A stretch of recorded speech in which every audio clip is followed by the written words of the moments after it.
j'espère que vous allez très bien. Moi, ça va et je vous reviens avec une autre vidéo. J'espère bien que vous allez l'aimer. Nous sommes toujours en mode confinement, donc on travaille, on s'occupe et on fait ce qu'on peut faire. Si c'est votre première fois de tomber sur cette chaîne, mon nom est Malaika. Je parle d'entrepreneuriat, de business en ligne, en Afrique, du e-commerce. Je partage mes idées, mes astuces et je propose aussi des petits services. Mais si c'est des choses qui vous intéressent, n'hésitez surtout pas à vous abonner, à partager cette vidéo avec vos proches, avec vos amis, avec tout le monde à la maison. Donc c'est ce que je voulais vous dire et j'espère bien que vous restez à la maison et que vous vous protégez parce que le corona il est réel et il est très important que tout le monde puisse se protéger.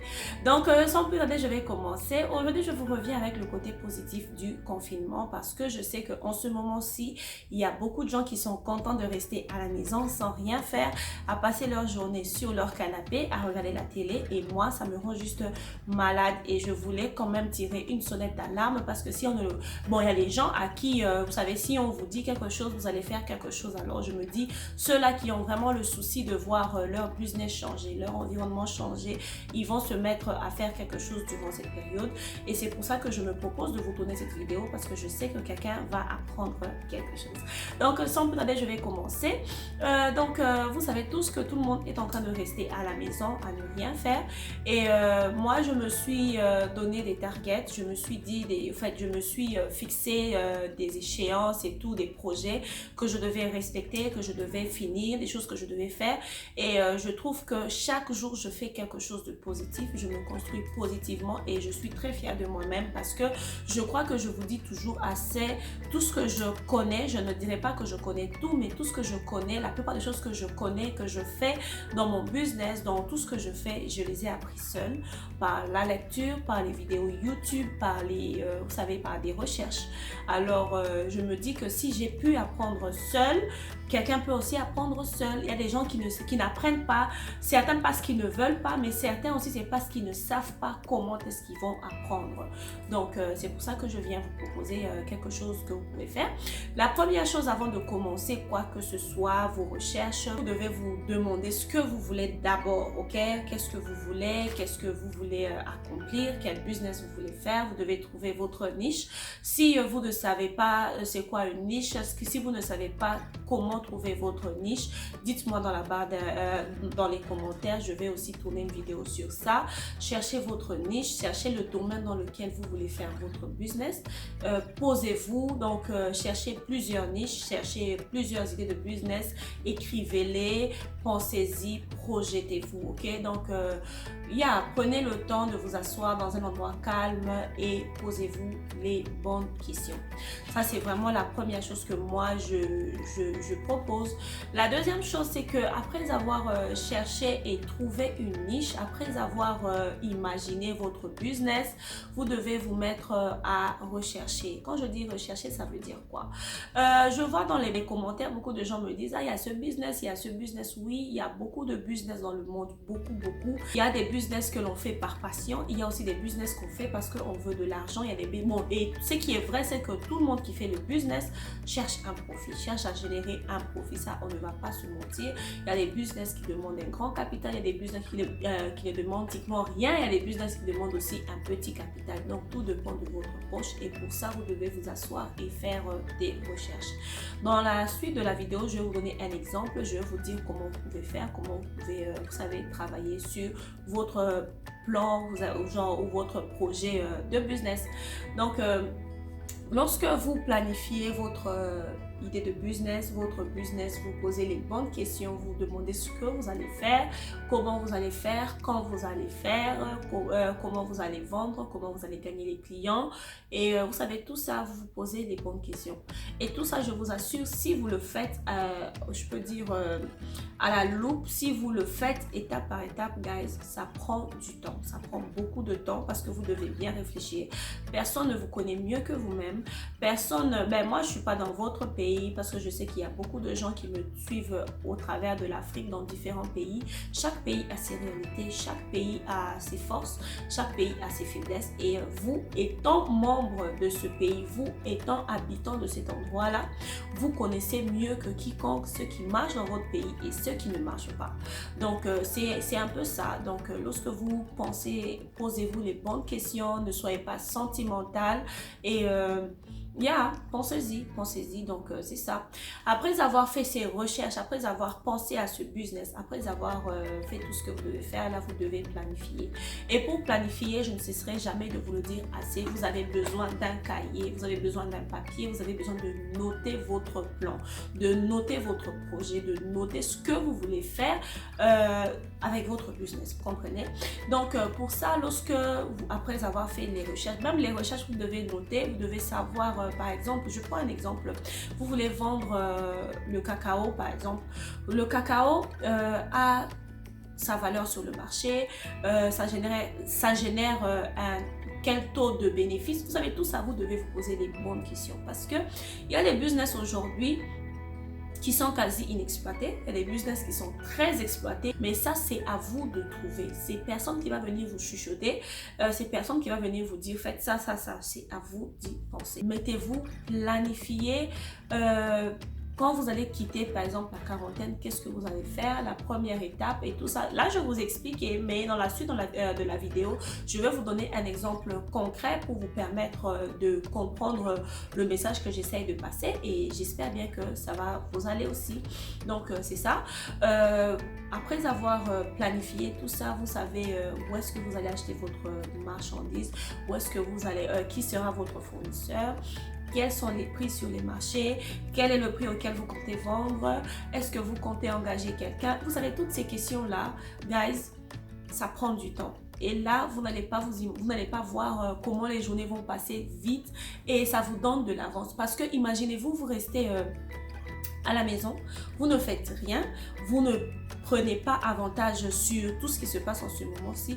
C'est quand la quarantaine va se terminer que vous allez commencer à penser à ça, alors que les gens qui avaient déjà pensé à ça seront déjà en train d'exécuter leur projet, vous comprenez? Donc là, on essaie juste de prendre de l'avance et de voir comment est-ce que on peut, avancer. Donc, comme je disais, vous prenez vos notes, vous planifiez, vous pensez à tout, vous vous posez des questions. Vous pouvez vous poser 100 questions, vous avez le droit de vous poser ces questions et n'oubliez pas, mettez-vous dans la peau de vos clients, mettez-vous dans la peau de ceux-là qui vont acheter. Demandez-vous qui sera mon client, qu'est-ce que mon client va demander, de quoi mon client aura besoin. Vous savez, toutes ces questions-là, posez-vous les bonnes questions et vous allez trouver des réponses et tout ça, ça vous permet d'avoir une avance.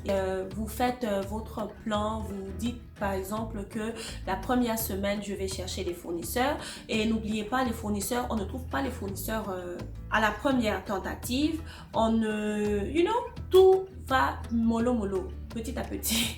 Donc, vous commencez par chercher des fournisseurs. Deuxièmement, la deuxième semaine, par exemple, vous allez comparer les prix. La troisième semaine, vous allez penser au packaging, comment vous allez emballer vos produits. La quatrième semaine, vous allez chercher la concurrence, ce que vos concurrents font pour vendre ce produit-là, si c'est quelque chose qui n'est pas encore fait. L'autre semaine qui va suivre, vous allez faire ci, vous allez faire ça, vous allez faire ci, vous allez faire ça. Et tout ça, ça prend du temps. Au lieu de rester allongé devant la télé, guys, moi je vous en supplie, ne restez pas à ne rien faire. Ce n'est vraiment pas le moment. Donc, prenez de l'avance sur ce que vous avez, prenez de l'avance sur vos projets, prenez de l'avance sur vos rêves. Et une autre proposition aussi, hormis le business, c'est vrai que vous n'allez pas passer toute la journée à ne faire que le business, à ne faire que blablabla, non. Vous pouvez aussi arranger votre maison. Je ne sais pas combien de gens sont chez les parents, combien de gens... Anyways, arrangez votre maison, arrangez votre chambre, arrangez votre... occupez-vous en fait. Rendez votre environnement meilleur. Moi, depuis que j'ai commencé ma quarantaine personnelle et tout, guys, j'ai fait un ménage trop approfondi même.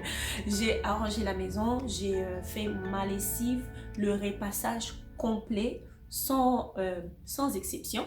Et d'ailleurs là aujourd'hui, après cette vidéo, je dois nettoyer toutes mes chaussures, toutes mes baskets Et vous savez, je fais de mon mieux, par exemple, de préparer. Et, like, je m'occupe. Quand je ne travaille pas sur ma chaîne YouTube, je travaille sur mon business. Quand je ne travaille pas sur mon business, je travaille sur mes projets. Quand je ne travaille pas sur mes projets, ben, je m'occupe de la maison. Je vous ai promis un exemple concret. Donc, je vais maintenant au concret, ok? Après avoir donné toutes ces propositions-là, c'est quoi l'exemple concret?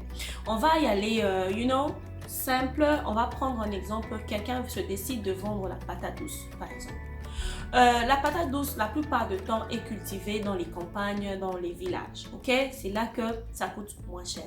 Vous dites que ben moi j'ai un petit capital, je n'ai pas les moyens pour envoyer de l'argent en Turquie, en Chine, quoi que ce soit pour qu'on me cherche la marchandise. Je vais vendre la patate douce. Ok, il n'y a pas de mort d'homme, c'est une idée de business. Il faut déjà arrêter de croire que son idée de business est petite. Personne n'est petit ici. Quand Dieu nous a créés, il nous a donné tous 2 yeux. Il n'y a personne qui a 3 yeux, il n'y a personne qui a 4 nez. Donc nous sommes tous égaux. Ok, il n'y a pas une idée de business qui est plus petite que l'autre, parce que si vous pensez que la vente du manioc, la vente des patates douces va vous rapporter, guys, allez pour ça. N'attendez pas, parce que chacun, en fait, tout le monde ne va pas vendre la même chose. C'est ce que vous devez savoir. Donc, comme je disais, vous après avoir décidé de vendre la patate, ok, vous dites, ok, comment la patate se vend sur le marché? En général, en tout cas, moi, dans mon pays, quand vous allez au marché pour acheter la patate, elle est toujours sale. Okay? Vous dites que ok, c'est sale, les gens n'aiment pas trop quand c'est sale et tout. Vous dites ok, moi je veux vendre la patate propre. Propre, ça veut dire quoi? Après avoir récolté, on doit nettoyer les patates. Elles doivent être nickel, très propre, ok?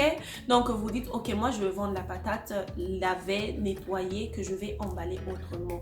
Vous allez maintenant chercher comment est-ce qu'on emballe les patates, ok? Pas seulement ce qu'on met dans les sacs là qui sont bizarres chez nous, non. Vous allez chercher par exemple des jolis packaging, des jolis sachets, ce qui convient aux patates, ok? Après avoir cherché, vous savez que ok, ça existe. Si même vous n'avez pas l'argent pour acheter le packaging au début, faites avec ce que vous avez. Il n'y aura pas mort d'homme, ok? Donc vous savez déjà que non, je vais emballer ça comme ça, je vais faire un logo, comment je vais appeler mes patates. Et après ça, vous devez maintenant trouver chez qui vous allez acheter les patates. Donc vous allez vous demander combien ça va me coûter d'aller par exemple dans tel village où il y a des très bonnes patates douces. Quand vous arrivez là-bas, quelle plantation vous allez visiter, combien de plantations vous allez visiter, savoir le prix, il est fixé par hectare, le prix est fixé par kilogramme, le prix est fixé sur base de quoi. Peut-être, vous savez, parfois moi je connais une amie à moi qui faisait son business quand nous étions encore à l'université. Elle achetait sa marchandise sans argent, ok? Ce qu'elle faisait, c'est que elle achetait la friperie, les habits, utilisés. Elle emballait ça, elle nettoyait, elle arrangeait ça et elle prenait ses habits et les emmenait dans des villages. Quand elle arrive dans ce village-là, elle dit, ok, ben moi je cherche le maïs. Les gens qui ont le maïs vont lui emmener le maïs et elle va leur donner les habits. Les gens qui ont les patates vont lui emmener les patates, elle va leur donner les habits. Donc vous savez, ici, tout n'est pas seulement question d'habits.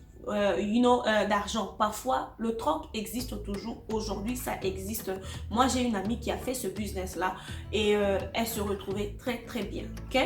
Donc, vous regardez par exemple dans les villages où les enfants n'ont pas par exemple d'habits et tout, vous pensez à quelque chose, vous innovez. Si vous n'avez pas d'argent, vous devez avoir la capacité d'innover.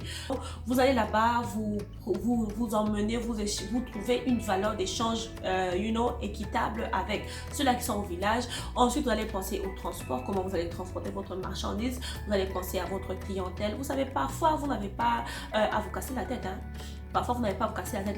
Votre clientèle peut être votre voisinage, vos voisins. Si vous avez une bonne moralité dans le quartier, si vous êtes gentil avec tout le monde, les gens vont acheter. Si vous n'avez pas beaucoup d'amis dans le quartier, vous pouvez toujours vendre au travail. Si vous êtes étudiant, vous pouvez vendre par exemple au home, vous savez, au dortoir pour étudiants, vous pouvez vendre là-bas. Donc, vous savez, pensez à tout ça et écrivez ça sur papier. Donnez-vous des échéances. La première semaine, c'est les fournisseurs. Deuxième semaine, c'est ça. Troisième semaine, c'est ça. Vous posez des questions. Si vous allez au marché, par exemple, pour faire de la provision à la maison, demandez aux vendeuses de patates parce que les patates coûtent moins cher. Tout ça, renseignez-vous et ayez cette information-là.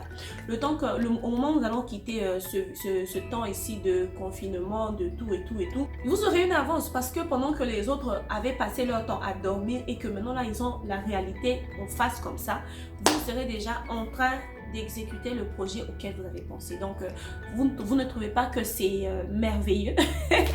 Donc, c'est ça. C'est un peu ça que je voulais partager avec vous. J'espère que vous avez aimé la vidéo. Et, dites-moi le genre de vidéo que vous voulez aussi avoir dans la prochaine. Comme ça, je vais vous la tourner. Et bien, moi, je suis là. Je m'occupe et je vous occupe aussi. J'espère bien que je vous occupe. Je vous dis merci beaucoup pour votre temps. Et je vous fais des gros bisous. On se voit dans la prochaine vidéo. Bye bye!